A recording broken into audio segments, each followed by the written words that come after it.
বিএনপিকে নির্মূল করবেন, একেবারে মাঝে থাকতে দিবেন না।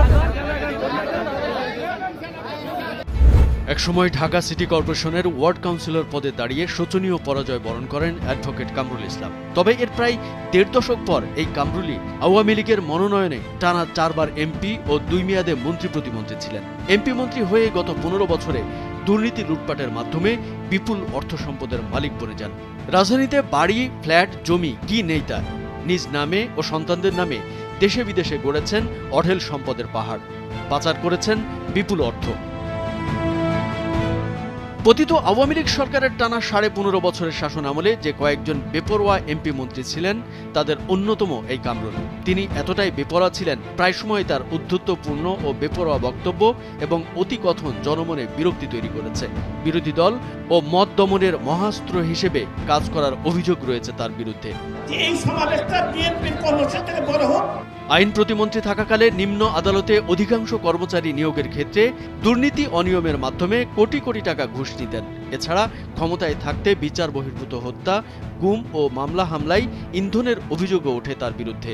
মন্ত্রী এমপি হয়েই হঠাৎ তার নামের আগে বীর মুক্তিযোদ্ধা লেখা নিয়েও রয়েছে গুরুতর প্রশ্ন।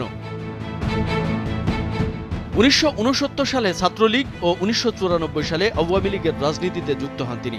পর্যায়ক্রমে অবিভক্ত ঢাকা মহানগর শাখার যুগ্ম সাধারণ সম্পাদকের দায়িত্ব পান তিনি। সে সময় অবিভক্ত ঢাকা সিটি কর্পোরেশনের পুরান ঢাকার লালবাগ থেকে ওয়ার্ড কাউন্সিলর পদে দাঁড়িয়ে শোচনীয় পরাজয় হয় তার।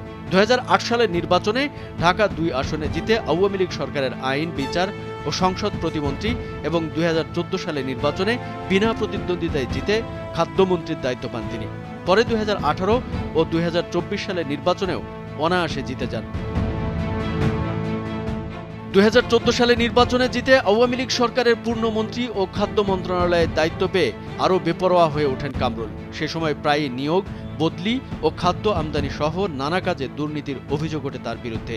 এছাড়া খাদ্যমন্ত্রী থাকাকালেও বিএনপি সহ বিরোধী জোটের বিরুদ্ধে নানা বিষয়ে তিরস্কার ও উস্কানিমূলক বক্তব্য দিয়ে কামরুল আলোচিত সমালোচিত হয়েছেন।